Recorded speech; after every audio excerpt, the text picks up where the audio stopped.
नमस्कार बच्चों, कैसे हैं आप सब। आशा करती हूँ आप सभी अच्छे होंगे, स्वस्थ होंगे, खुश होंगे और अपनी पढ़ाई भी अच्छे से कर रहे होंगे। तो जैसा कि आप सभी जानते हैं, मैं हूँ आपकी हिंदी की अध्यापिका और मैं स्वागत करती हूँ आप सभी का आईसीटी वर्चुअल क्लासरूम में। और आज हम यहाँ पर एकत्रित हुए हैं पढ़ने के लिए क्लास 6 की हिंदी।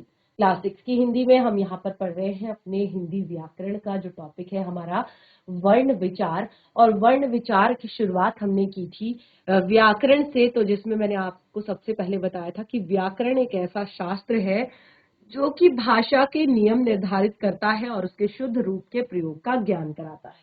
तो अब देखिए, शुद्ध रूप के प्रयोग का ज्ञान कराता है, शुद्ध रूप को बताता है, यानी कि जब हम शुरुआत से उसको पढ़ेंगे तो सबसे पहले हमने यहाँ पर इसके 3 अंग बताए, वर्ण विचार, शब्द विचार और वाक्य विचार। तो हमने यहाँ पर जो अपना पहला टॉपिक वर्ण विचार है उसको हमने स्टार्ट किया था। और वर्ण विचार में मैंने आपको यहाँ पर बताया था कि व्याकरण के इस अंग में वर्णों की बनावट, भेद, आकार, उच्चारण आदि पर विचार किया जाता है। यानी कि यहाँ पर जितने भी वर्ण है उनकी बनावट कैसी है, उनका भेद कौन सा है, उनका आकार क्या है, उनको कैसे उच्चारित किया जाता है, इस बात पर विचार किया जाता है। तो यहाँ पर वर्ण विचार जो टॉपिक है वही हम यहाँ पर आगे कंटिन्यू कर रहे थे। सबसे पहले मैंने आपको वर्ण विचार में वर्ण की परिभाषा बताई। तो वर्ण की परिभाषा में भाषा की सबसे छोटी इकाई जिसके और टुकड़े नहीं किए जा सकते वर्ण कहलाती है। भाषा की सबसे छोटी इकाई जिसके और टुकड़े नहीं किए जा सकते वर्ण कहलाती है, ये हमने बताया। और उसके आगे भी मैंने आपको बताया कि वर्ण ध्वनियों का लिखित रूप है और वर्णों के ही सार्थक मेल से शब्द बनते हैं। और इस तरह से मैंने यहाँ पर आपको एग्जाम्पल भी दिया कि किस तरह से हम शब्द बनाते हैं। ये हमारे वर्ण हैं और इनका सार्थक मेल ही एक शब्द यहाँ पर बनाता है। उसके बाद यहाँ पर वर्णों के भेद मैंने आए थे, वर्णों के कितने भेद होते हैं वो हमने यहाँ पर पढ़े थे। तो वर्णों के मैंने आपको मुख्य रूप से 2 भेद बताए थे, स्वर और व्यंजन।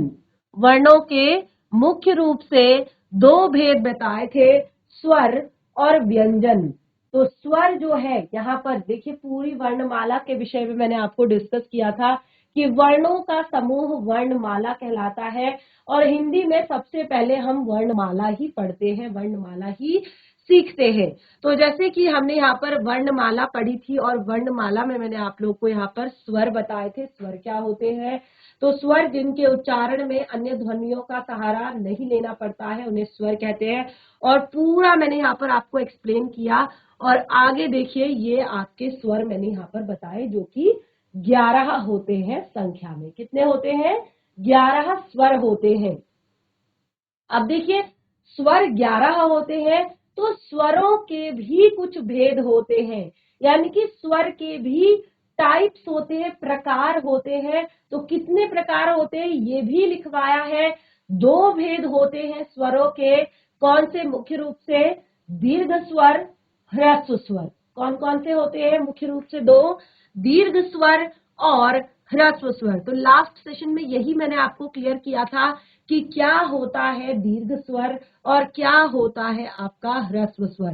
तो जिन स्वरों के उच्चारण में बहुत कम समय लगता है उन्हें कहते हैं ह्रस्व स्वर, और जिन स्वरों के उच्चारण में ह्रस्व स्वर की अपेक्षा दुगना समय लगता है उन्हें कहते हैं दीर्घ स्वर।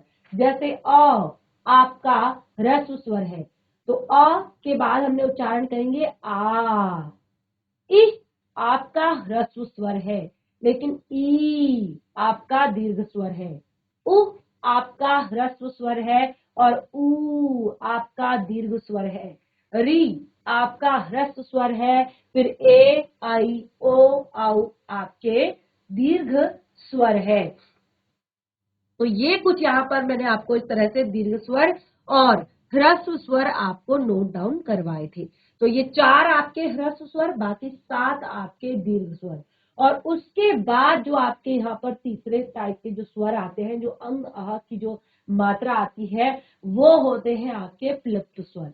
तो 3 तरह के आपके स्वर होते हैं, ह्रस्व स्वर, दीर्घ स्वर, प्लुप्त स्वर। और यहाँ पर हमने मुख्य रूप से दो ही स्वरों को डिस्कस किया है। ठीक है, तो ये दो स्वर हमने यहाँ पर डिस्कस किए हैं। उसके बाद देखिए मैंने आपको प्लुप्त स्वर के विषय में बताया। तो प्लुप्त स्वर क्या होता है? जिसके उच्चारण में अब देखिए ह्रस्व के लिए कहा कि सबसे कम समय लगता है। ह्रस्व के लिए क्या बताया मैंने आपको कि सबसे कम समय लगता है इसके उच्चारण में, जैसे अ, ई, उ। ठीक है, तो ये क्या है? कम समय लगता है। लेकिन दीर्घ स्वर में क्या लगता है? ह्रस्व की अपेक्षा दुगना। आ, ई, उ। लेकिन जो प्लुप्त स्वर होते हैं उनमें दीर्घ की जो ह्रस्व की अपेक्षा तिगुना समय लगता है, 3 गुना समय लगता है। जैसे हम उच्चारण करते हैं ओम शब्द का, उच्चारण करते हैं ओम शब्द का, तो ओम शब्द का उच्चारण करते वक्त हमको क्या लगता है? तिगुना समय लगता है। ओम नहीं कहते, ओम।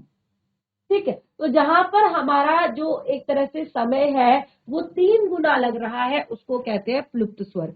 तो लास्ट सेशन में हमने यहाँ पर प्लुप्त स्वर तक जो अपना टॉपिक है उसे हमने कंप्लीट कर लिया था।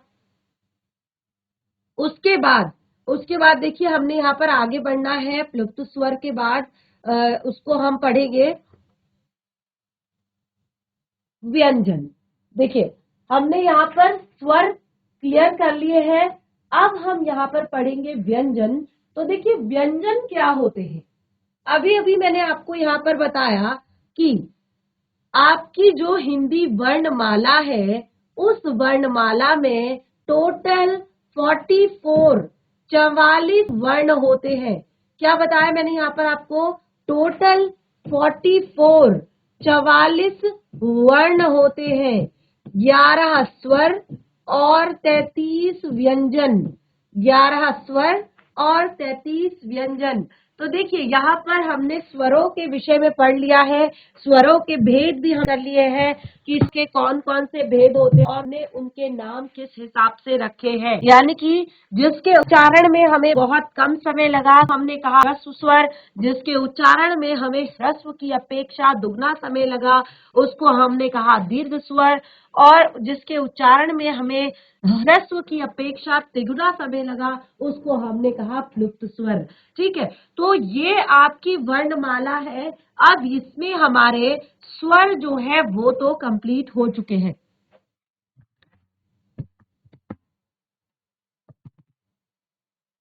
स्वर हमारे कंप्लीट हो चुके हैं। अब हम यहाँ पर पढ़ने जा रहे हैं व्यंजन। तो व्यंजन क्या है? देखिए इससे पहले आपकी बहुत सारी और भी चीजें आती है, जैसे स्वरों की मात्राएं या फिर बहुत सारी चीजें, अनुस्वार, अनुनासिक। तो इसका मैंने आपके लिए पूरा एक अलग से टॉपिक बनाया है जिसको हम कहते हैं व्यवहारिक व्याकरण। तो व्यवहारिक व्याकरण के अंदर इस टॉपिक को हम पढ़ेंगे, क्योंकि ये ऐसी कॉमन चीजें हैं जो आपको अब आप देखिए क्लास 6 में पहुंच गए हैं, तो आप बड़ी क्लासेस में आ गए हैं। अब आप एक तरह से अब आगे धीरे धीरे आपका सिलेबस आगे बढ़ेगा। ठीक है ना, तो आपको चीजें समझनी है, कॉमन चीजें जो है अब आपको याद करने की या रटने की जरूरत नहीं है, अब उन्हें आपने प्रॉपर तरीके से समझना है। तो उसके लिए मैंने आपको एक बहुत ही अच्छा सा अलग सा एक टॉपिक बनाया है व्यवहारिक व्याकरण, जिसमें हम ये सारी चीजें, अनुस्वार, अनुनासिक या मात्राएं, जो री की मात्रा होती है, र की मात्रा होती है, ठीक है, और जो व्यंजन, जो आपके जितने भी स्वरों की मात्राएं होती हैं उनका यूज कैसे करते हैं, वो सारी चीजें। तो अब हम यहाँ पर पढ़ेंगे व्यंजन। तो अभी तक स्वरों में तो मैंने आपको बताया जिनके उच्चारण में हमें किसी अन्य ध्वनि का सहारा नहीं लेना पड़ता, स्वतंत्र रूप से मुख से वायु जो है बाहर निकलती है, उसको हमने कहा स्वर। और उसके एग्जाम्पल भी पढ़े, उसके उदाहरण भी हमने पढ़े। अब हम यहाँ पर पढ़ने जा रहे हैं व्यंजन। तो व्यंजन क्या होते हैं एक बार हम देख लेते हैं। व्यंजन व्यंजन क्या होते हैं? ठीक है, ये ह्रस्व स्वर हो गया, दीर्घ स्वर हो गया, प्लुप्त स्वर मैंने आपको बता दिया। अब उसके बाद आता है हमारा व्यंजन। व्यंजन किसे कहते हैं? ठीक है, तो एक बार हेडिंग डालिए, व्यंजन किसे कहते हैं? व्यंजन।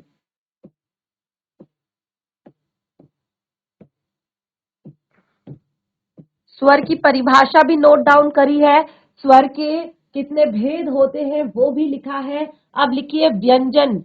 तो देखिए जिनका उच्चारण स्वरों की सहायता से किया जाता है। देखिए ये मैंने पहले भी आपको बताया है, अभी जब हमने सेशन स्टार्ट किया था, कि जो व्यंजन होते हैं, व्यंजनों का उच्चारण स्वरों की सहायता से किया जाता है। जो भी व्यंजन होते हैं उनका उच्चारण हम स्वतंत्र रूप से ना करके स्वरों की सहायता से करते हैं। जैसे अगर आप क का उच्चारण करेंगे तो ध्वनि किसकी आएगी? अ की। अगर आप का उच्चारण करेंगे तो किसकी ध्वनि आएगी? आ की। इसी तरह से ग, ठीक है, ख। तो ये जो व्यंजन होते हैं इनका उच्चारण हम स्वतंत्र रूप से ना करके इनका उच्चारण स्वरों की सहायता से करते हैं, और ये क्या कहलाते हैं? व्यंजन कहलाते हैं। क्या कहलाते हैं? व्यंजन कहलाते हैं। तो चलिए यहाँ पर परिभाषा लिखते हैं। जिन वर्णों का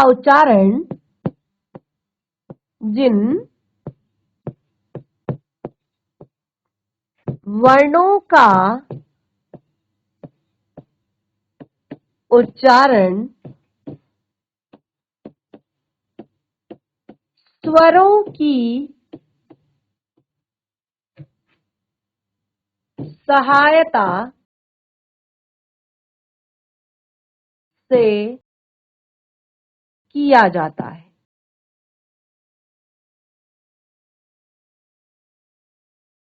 जिन वर्णों का उच्चारण स्वरों की सहायता से किया जाता है, व्यंजन कहलाते हैं। क्या कहलाते हैं? व्यंजन कहलाते हैं, क्योंकि इनका उच्चारण हम किससे करते हैं? स्वरों की सहायता से करते हैं। अब देखिए इनके उच्चारण में स्वतंत्र रूप से ना होकर, ठीक है, इनका उच्चारण स्वतंत्र रूप से ना होकर, जैसे वहां पर मैंने लिखवाया था ना कि इनका उच्चारण कैसे होता है? स्वरों का स्वतंत्र रूप से होता है और वायु जो है मुख से बाहर निकलती है सीधा, जैसे आ, इ, ई, उह, ऊ, री, ए, आई। और आप देख रहे हैं वायु कहीं पर भी अवरुद्ध नहीं हो रही है, कहीं पर भी एक तरह से मुख में वायु हमारे रुक नहीं रही है, बाहर की तरफ सीधे आ रही है। तो इनका उच्चारण स्वतंत्र रूप से ना होकर से ना होकर मुख से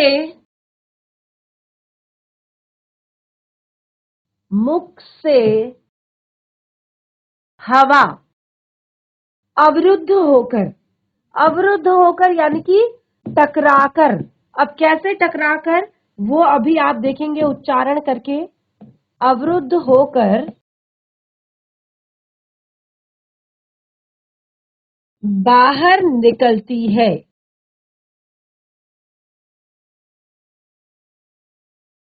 बाहर निकलती है कैसे? क,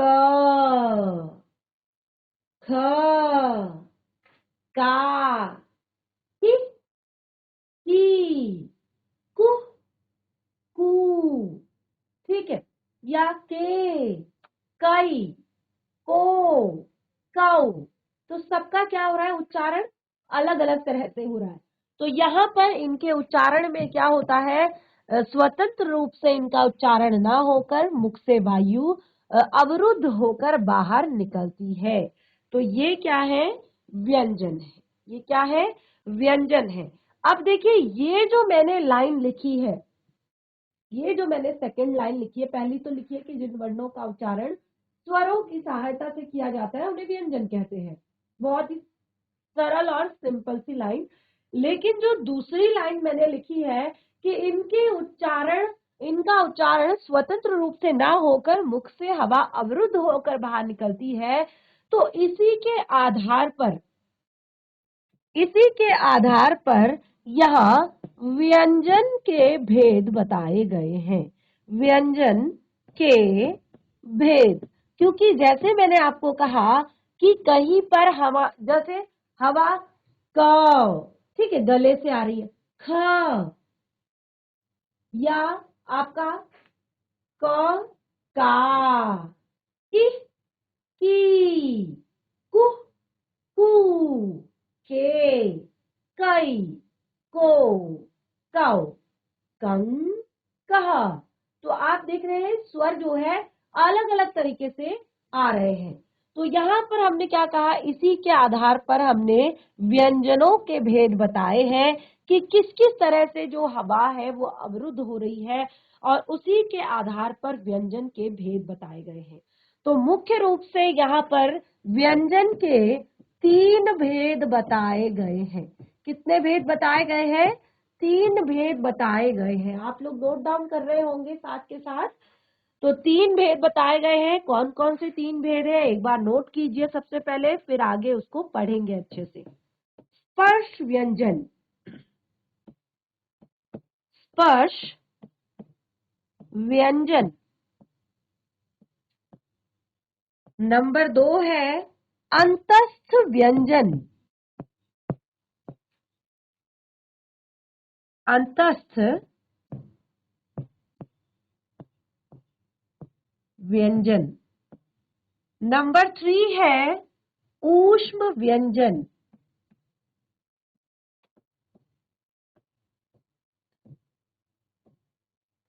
अंतस्थ व्यंजन, ऊष्म व्यंजन, स्पर्श व्यंजन। 3 तरह के भेद होते हैं व्यंजनों के। 3 भेद, स्पर्श व्यंजन, अंतस्थ व्यंजन और ऊष्म व्यंजन। अब ये क्या होता है स्पर्श व्यंजन, क्या होता है अंतस्थ व्यंजन, क्या होता है ऊष्म व्यंजन? तो देखिए 3 भेद हमने यहाँ पर व्यंजनों के बताए हैं। ठीक है, व्यंजन क्या होते हैं ये क्लियर हो गया है। व्यंजन जिनका उच्चारण स्वरों की सहायता से किया जाता है व्यंजन कहलाते हैं, और क्योंकि इनके उच्चारण में हवा स्वतंत्र रूप से मुख से बाहर नहीं निकलती है, अवरुद्ध होकर निकलती है, तो उसी के आधार पर इसके 3 भेद बताए गए हैं, ऊष्म व्यंजन, अंतस्थ व्यंजन, स्पर्श व्यंजन। ठीक है, तो ये 3 भेद क्या होते हैं इनको हम यहाँ पर डिस्कस करेंगे। सबसे पहले ऊष्म व्यंजन, सबसे पहले आपका स्पर्श व्यंजन। तो क्या होता है स्पर्श व्यंजन, क्या होता है स्पर्श व्यंजन? तो देखिए स्पर्श व्यंजन क से म तक के 25 व्यंजन स्पर्शी होते हैं, क से म तक के। अब यहाँ पर जैसे मैंने आपको बताया था कि आपको फिर से क ख ग पढ़ने को मिलेगा, यानी कि आपका रिवीजन भी होगा और आपका बेस भी क्लियर होगा, जो आप पहले पढ़ तो चुके हैं लेकिन आपने ध्यान नहीं रखा है बिल्कुल भी। तो स्पर्श व्यंजन की बात कर रहे हैं, क से म तक, क से म तक के 25 व्यंजन स्पर्शी व्यंजन होते हैं। अब देखिए क से म तक लिखेंगे तो सबसे पहले आप क वर्ग, आपको पता है क वर्ग, उसके बाद आता है आपका च वर्ग, उसके बाद आता है आपका ट वर्ग, ठीक है, उसके बाद आता है आपका ट के बाद त वर्ग, और उसके बाद आता है आपका प वर्ग, क्योंकि हमने म तक कहा है तो प वर्ग। अब देखिए क वर्ग में कौन कौन से आते हैं, कौन कौन से व्यंजन आते हैं, क, ख, ग, घ, ड़, ठीक है, उसके बाद च, छ, ज, झ, य, उसके बाद ट, ठ, ड, ढ, ड़, उसके बाद त, थ, द, ध, न। उसके बाद प, फ, ब, भ, म। ठीक है, तो इस तरह से ये जितने भी आपके व्यंजन हैं, क, ख, ग, घ, ङ, ट, च, छ, ज, झ, ड़, त, थ, द, ध, न, प, फ, ब, भ, म। तो यहाँ पर क्या हो रहा है, स्पर्श हो रहा है अंदर, जीभ जो हमारी टंग है वो स्पर्श हो रही है, और उसको हमने इसीलिए स्पर्शी व्यंजन कहा है। तो क से म तक के जितने भी व्यंजन होते हैं ये स्पर्शी व्यंजन होते हैं। तो इनको आप स्पर्श व्यंजन हेडिंग डालेंगे और क से म तक वहां पर लिखेंगे। ठीक है, तो जितना भी हमने आज पढ़ा है, यानी कि व्यंजनों के बारे में हमने जो कुछ भी पढ़ा है, स्वरों का जो हमने शेष भाग हमने यहाँ पर रिवाइज किया है, पढ़ा है, उन सबको घर पर एक बार रिवाइज करेंगे। और उसके बाद एक बार अगर आपके पास हिंदी व्याकरण की नोटबुक अगर अवेलेबल हो चुकी है तो उसपे अंतस्थ व्यंजन और ऊष्म व्यंजन क्या होते हैं उनको भी घर से एक बार पढ़ कर आए।